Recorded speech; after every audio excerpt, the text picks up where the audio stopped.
estava deitado assim no canto, com o lençol em cima. E ele levantou o lençol e mostrou. Aí a gente reconheceu que era Zé. Aí a gente voltou para a cela de manhã no carcereiro. O rapaz tinha um preso político de Natal que limpava a cela da gente. Aí ele esteve lá e disse: olha, mataram o companheiro de vocês, Mata Machado. Mata Machado, filho de um jurista mineiro, a quem vi nos estertores da morte.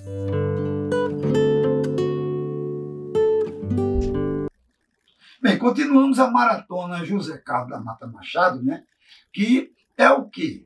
Mata Machado, militante da AP, Ação Popular, né?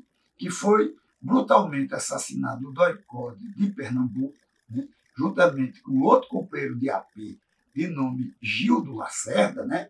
E a gente tem o Centro de Direitos Humanos e Memória Popular, a Pós-TV DHNet.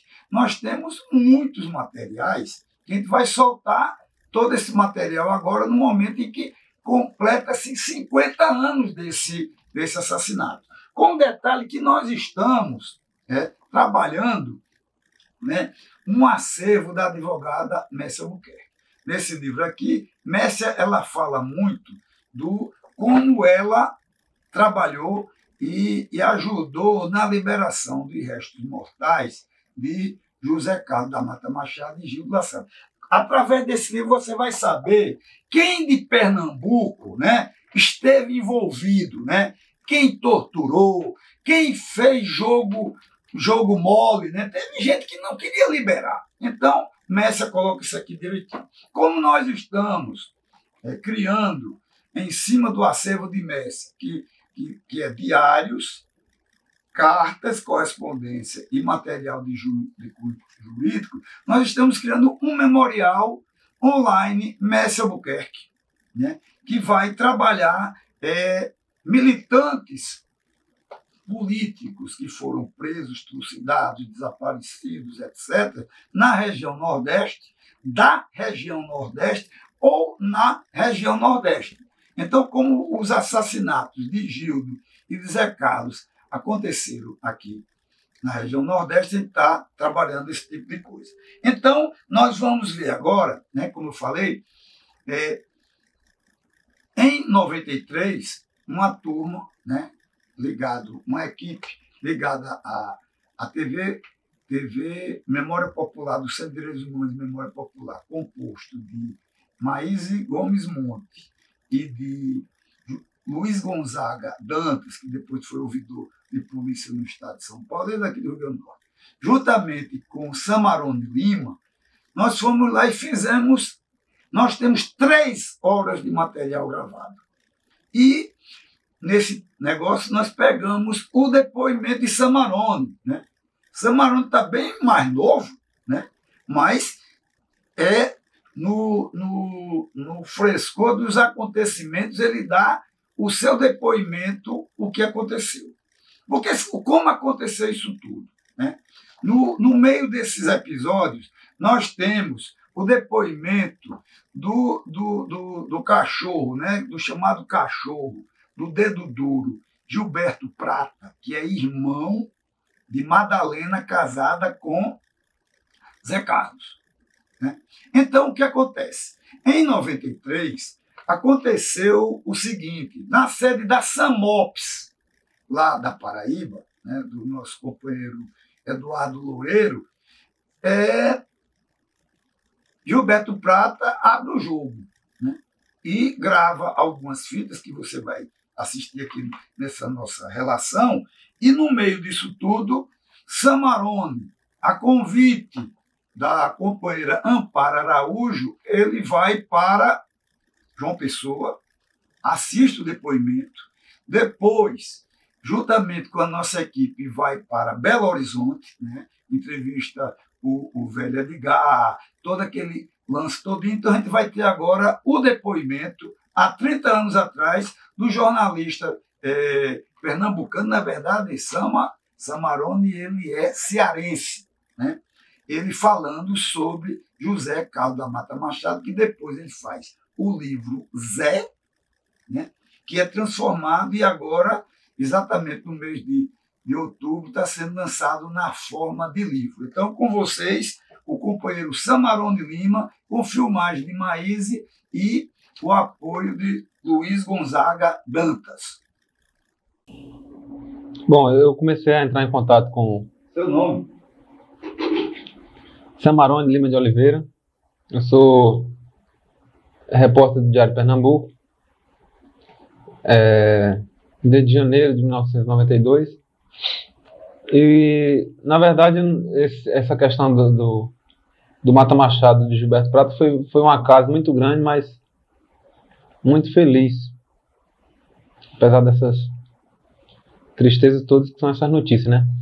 Eu estava trabalhando no jornal e definindo mais ou menos o projeto de conclusão do curso, no final do ano passado. E eu já tinha pesquisado sobre os jornais de Pernambuco dos anos 60 e ia fazer sobre isso.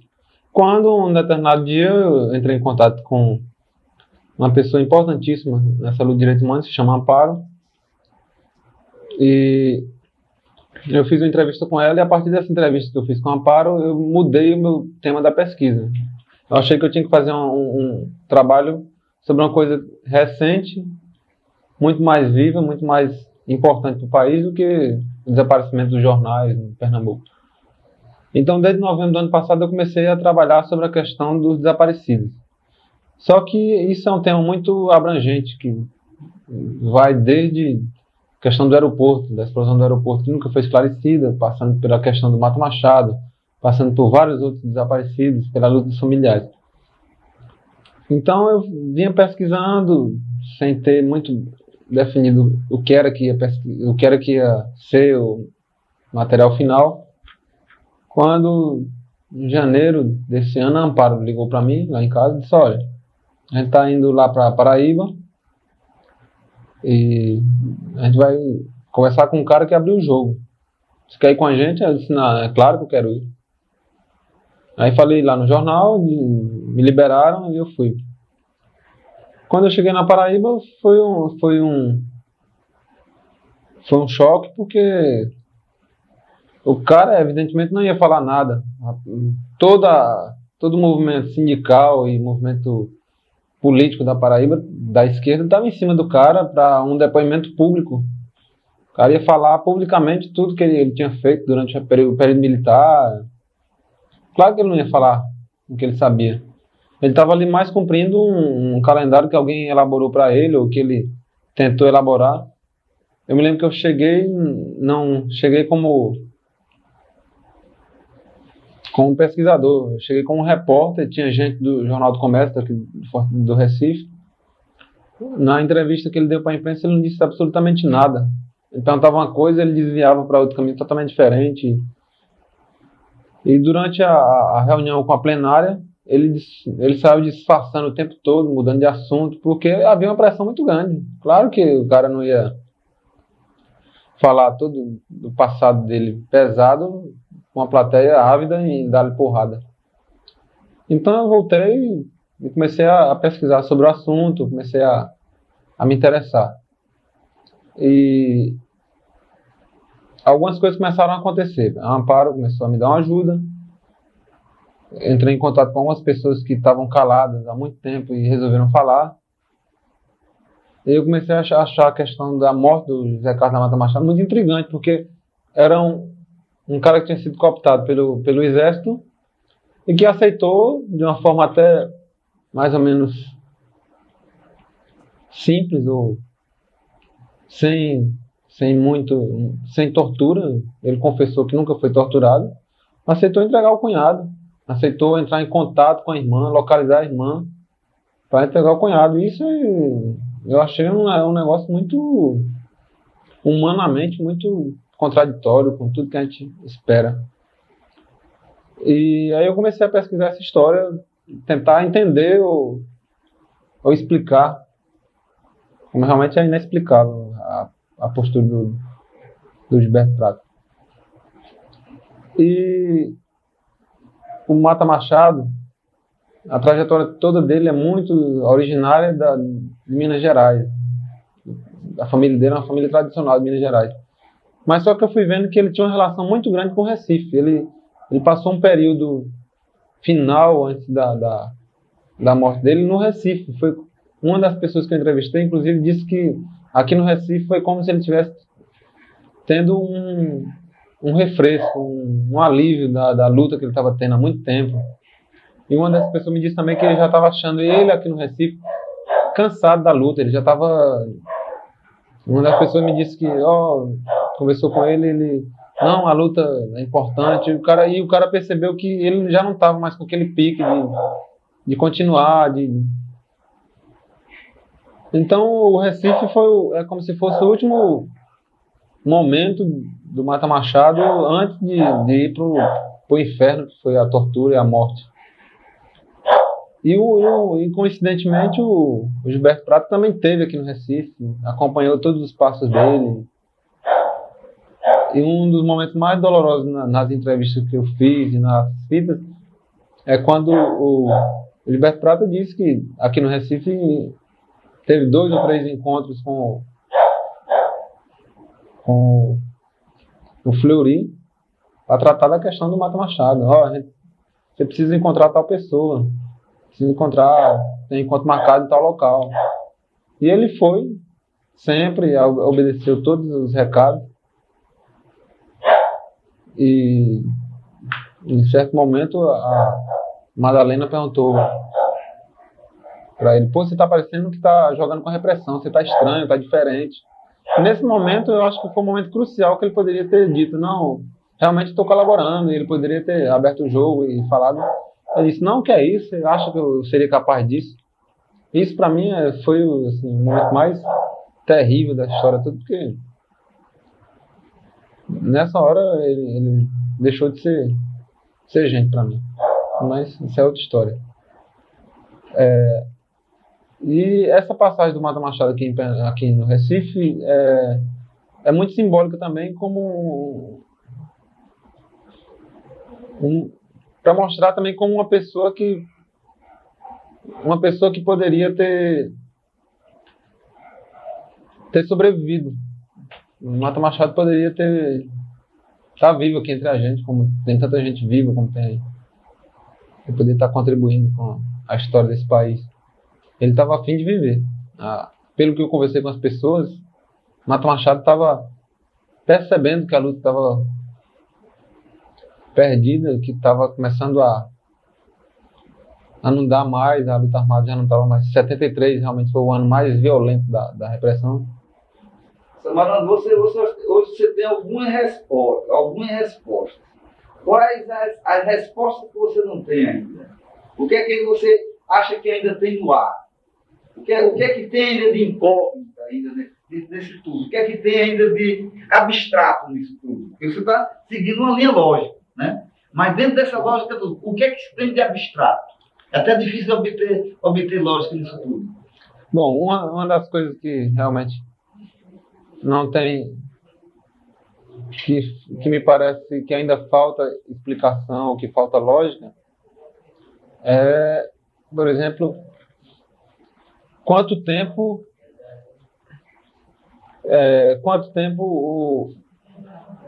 o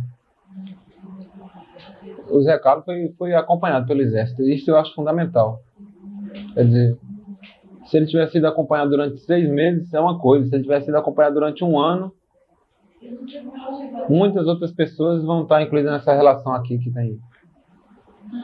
tem Paulo Stuart, tem Humberto Câmara, tem Fernando Santa Cruz, Eduardo Collier, Onestino Guimarães.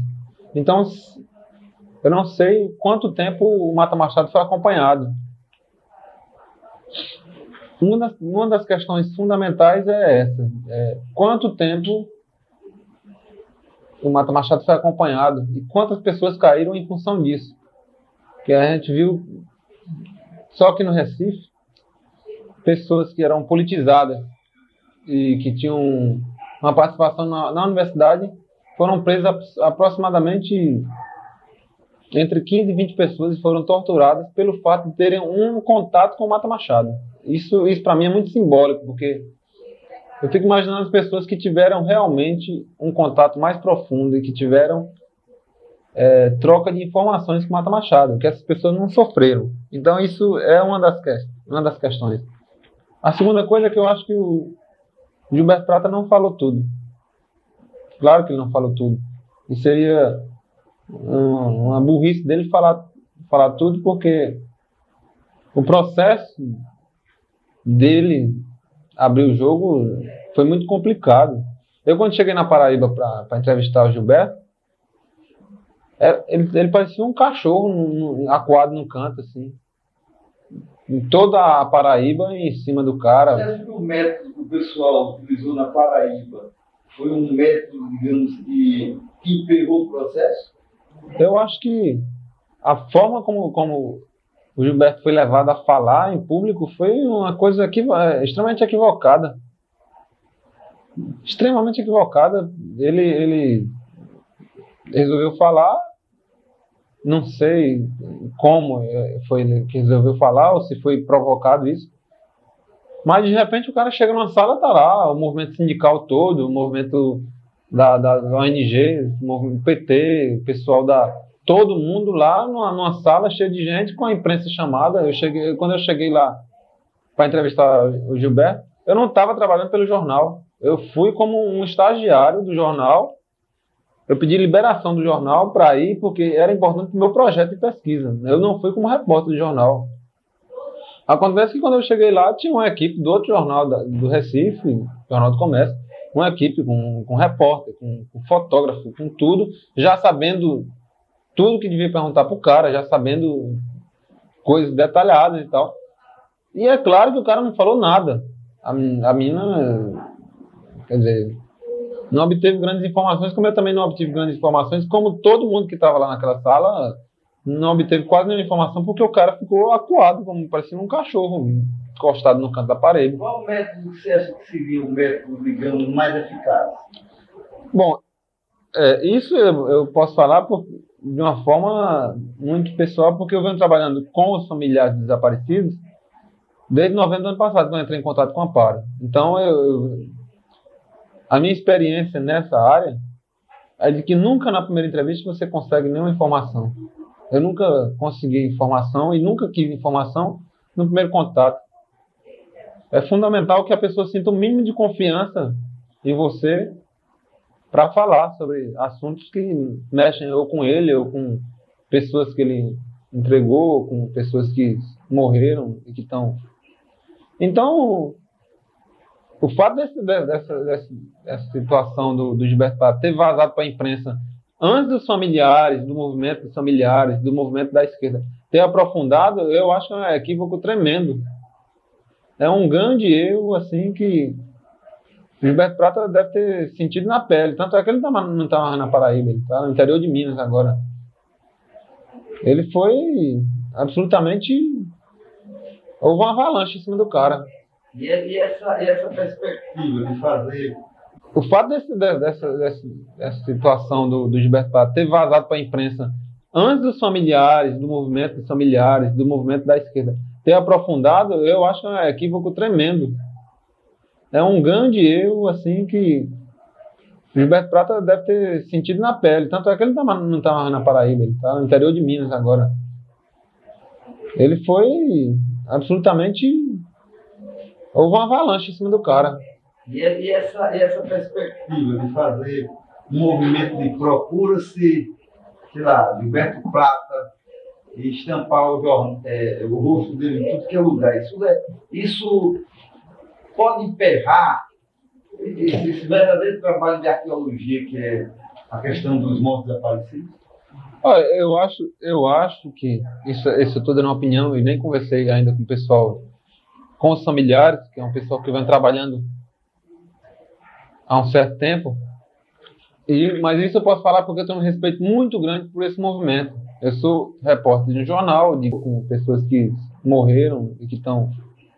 Então, o fato dessa situação do Gilberto Prato ter vazado para a imprensa antes dos familiares, do movimento dos familiares, do movimento da esquerda, ter aprofundado, eu acho um equívoco tremendo. É um grande erro, assim, que o Gilberto Prato deve ter sentido na pele. Tanto é que ele não está mais na Paraíba, ele está no interior de Minas agora. Ele foi absolutamente... Houve uma avalanche em cima do cara.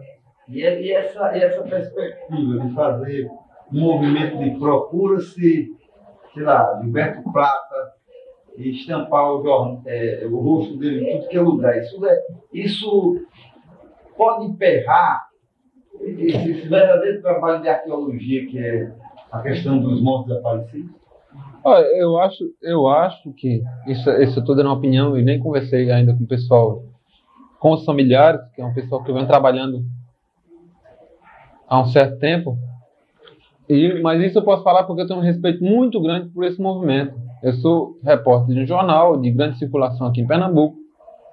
Eu trabalho no jornal há 1 ano e meio, há 1 ano e 8 meses. E eu sou mais ou menos comentado no jornal como uma pessoa que tem muita paciência. Eu tenho muita paciência para conseguir uma informação, eu tenho muita paciência para deixar as coisas acontecerem. E eu acho que o movimento dos direitos humanos, o movimento dos familiares, nesse momento se encontra numa contradição. Que é basicamente o seguinte: são pessoas que passam 3, 4, 5, 10 anos para conseguir uma informação importante.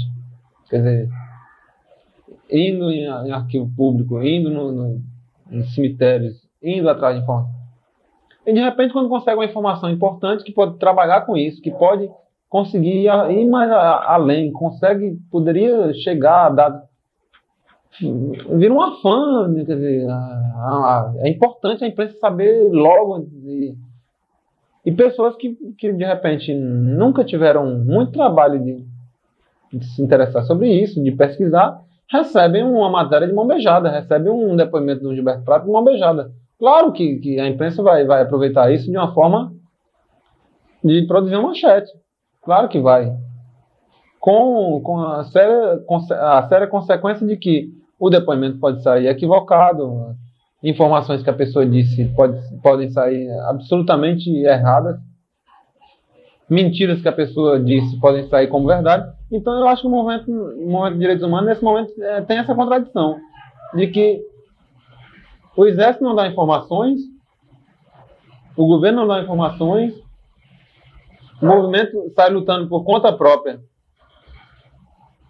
O movimento sai lutando por conta própria para conseguir algum detalhe, alguma pista, um lance mínimo que possa dar.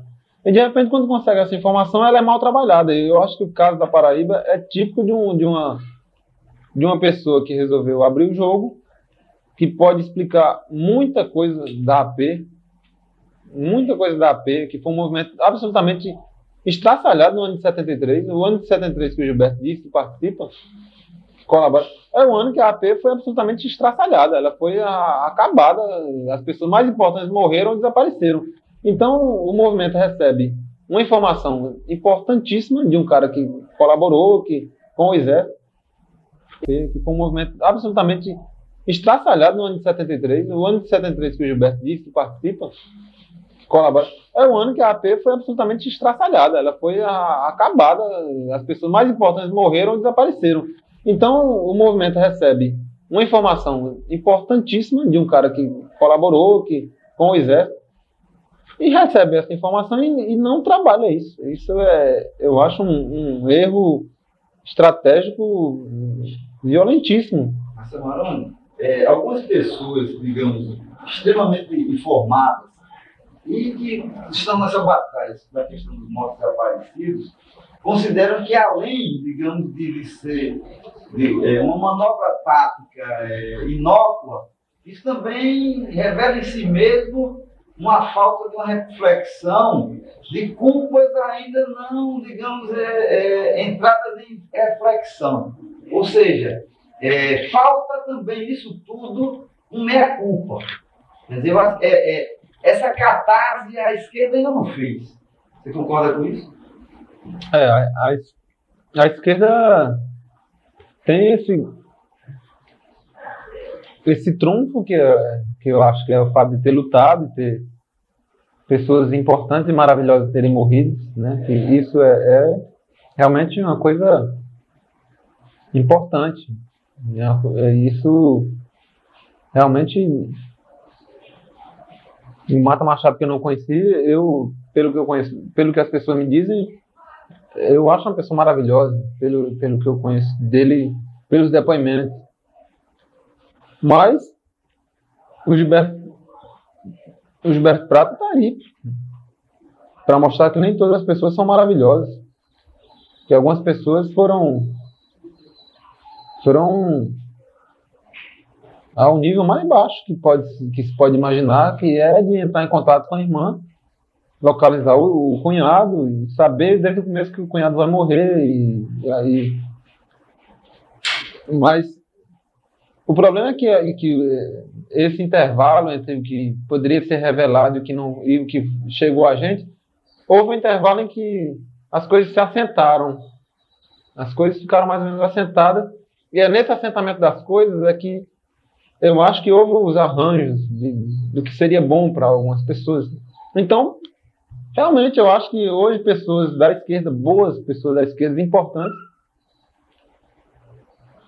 podem estar em situação semelhante, de ter contribuído e ter... isso realmente... O Mata Machado, que eu não conheci, pelo que eu conheço, pelo que as pessoas me dizem, eu acho uma pessoa maravilhosa, pelo que eu conheço dele, pelos depoimentos. Mas o Gilberto Prata está aí para mostrar que nem todas as pessoas são maravilhosas. Que algumas pessoas foram ao nível mais baixo que se pode imaginar, que é de entrar em contato com a irmã, localizar o cunhado e saber desde o começo que o cunhado vai morrer e aí. Mas o problema é que esse intervalo entre o que poderia ser revelado e o que chegou a gente, houve um intervalo em que as coisas se assentaram, as coisas ficaram mais ou menos assentadas, e é nesse assentamento das coisas é que eu acho que houve os arranjos do que seria bom para algumas pessoas. Então, realmente, eu acho que hoje pessoas da esquerda, boas pessoas da esquerda, importantes, podem estar em situação semelhante, de ter contribuído e ter... E na esquerda há é uma questão não trabalhada de forma alguma, essa questão de quem colaborou, ou de quem entregou alguém, ou de quem... Isso eu estou falando porque eu estou trabalhando também na pesquisa sobre o aeroporto, a explosão do aeroporto de Guararapes. Eu venho trabalhando nisso há meses. E há a possibilidade de que seja alguém da esquerda, de alguém de renome hoje, que é uma pessoa de importância. E isso mexe profundamente com as pessoas, e isso incomoda. Mas há a possibilidade de que não seja, entendeu? Mas eu estou pesquisando sobre o assunto, eu vou chegar, pode ser que daqui a 2, 3 anos eu chegue a encontrar a resposta para o que eu estou procurando, e a pessoa vai ficar numa situação, quer dizer, vai ser uma situação absolutamente estranha, que a pessoa teve todas as oportunidades do mundo para dizer, não, fui eu, fiz isso, realmente, o momento era aquele, e eu achei que o certo era aquilo. Se morreram inocentes, realmente foi um acidente, ou era a tática da época. Mas a análise que se faz do período é uma análise muito... É como se fosse uma psicanálise mal direcionada, ou se fosse uma psicologia equivocada. A gente se acostumou a ver o pessoal da esquerda como o pessoal correto, o pessoal certo demais, e o pessoal da direita, o pessoal profundamente equivocado, o pessoal errado, né? Só que as esquerdas também cometeram erros e não querem, e acham que a melhor coisa que você tem a fazer é esquecer isso. Só que a gente sabe que você pode colocar um pedaço de ferro, com cimento, com tudo em cima, e um dia o negócio vira um vulcão e aparece. Então eu acho que essa questão do Gilberto Prata é um exemplo típico de uma coisa mal trabalhada, de uma coisa equivocada no seu tratamento, uma coisa que vai ter uma repercussão muito séria nos próximos anos, porque poderíamos, com esse depoimento, ter encontrado uma série de explicações para as quedas da AP naquele período. Uma série de situações onde não, ele realmente caiu por causa disso. Depois morreu o Onestino, depois morreu não sei quem, depois caiu o Fernando Santa Cruz. E quem sabe daqui a 2 anos ou menos, talvez até encontrar os corpos, né? Que se procura há tanto tempo. Mas a coisa foi tratada de uma forma absolutamente preocupada com a mídia. Isso eu acho estranho demais, porque a questão dos desaparecidos é uma questão que a mídia fica acompanhando de longe, à espera de alguma explosão importante, algum escândalo importante, alguma coisa que dê uma super manchete. Então, fica fácil para quem recebe isso de mão beijada. Mas também é muito complicado para quem vem trabalhando nisso há vários anos e quando tem uma informação importante, a informação vaza. Quer dizer, o Gilberto Prata eu acho que é o exemplo máximo de vacilo, de erro tático. Isso é uma batalha. Como diz a Suzana, foi uma guerra. Então, se em cada guerra existe uma obrigação de enterrar os mortos inimigos, os nossos mortos não foram enterrados. Então, nossas armas são muito mais rudes e mais simples e mais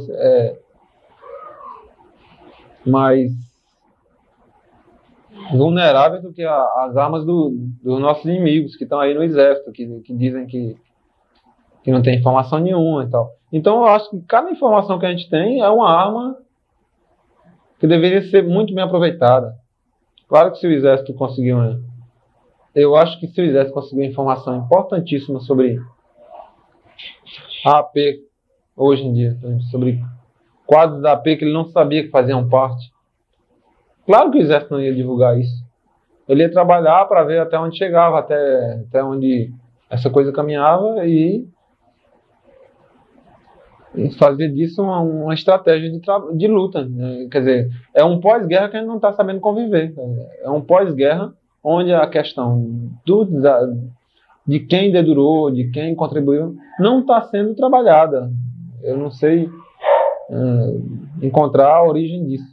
Mas talvez seja no fato da própria esquerda não ter aceitado durante muito tempo, ainda não aceita hoje, o fato de que algumas pessoas sob tortura entregaram o jogo. Falaram o nome de... E a gente não sabe até onde vai o limite de cada um. Acho que é isso. A grande lição do Gilberto Prata o limite de cada um são imprevisíveis. As pessoas não têm medo, digamos, que se aprofundar demais apareçam outros, não? Bom, eu acho que se a questão for aprofundada, for levada mais a fundo, talvez outras pessoas que estão aqui importantes a nível nacional também se compliquem. Mas é um risco que é absolutamente necessário. Absolutamente... da mesma maneira como os militares têm os fantasmas dele, dos desaparecidos, dos mortos, dos torturados, a esquerda tem esse fantasma permanente de quem entregou, quem não entregou, quem foi colaborador, quem não foi. Eu tenho 24 anos e estou há menos de um ano trabalhando nessa área, e eu acho que é uma questão muito complicada. Essa questão de quem entregou, quem não entregou, isso precisa ser discutido, precisa ser analisado, precisa ser dissecado de uma forma que esse pós-guerra seja tratado, seja resolvido. Quer dizer, você vai estar sempre discutindo questões relacionadas com mortos, desaparecidos, mas quem morreu, mas quem foi que dedurou, quem foi que abriu o jogo e tal. Sempre em especulações, sempre relacionadas com suposições. Então, eu acho que era o momento agora de começar a abrir o jogo. Se for o caso de ser pessoas importantes no cenário político nacional,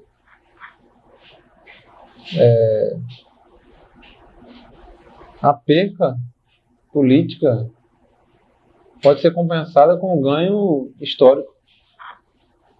Eu acho que o ganho histórico pode ser muito mais importante do que essa possível perca política. Mas isso eu falo de uma forma muito pessoal, né? Essa é uma pergunta? Não. Vou dar só um tempinho para... Queria só conversar um pouco com ele. Dá um tempo. A explosão do aeroporto de Guararapes, eu venho trabalhando nisso há meses. E há a possibilidade de que seja alguém da esquerda. E alguém de renome hoje, que é uma pessoa de importância. E isso mexe profundamente com as pessoas, e isso incomoda. Mas há a possibilidade de que não seja, entendeu? Mas eu estou pesquisando sobre o assunto. Eu vou chegar, pode ser que daqui a 2, 3 anos eu chegue a encontrar a resposta para o que eu estou procurando. E a pessoa vai ficar numa situação, quer dizer, vai ser uma situação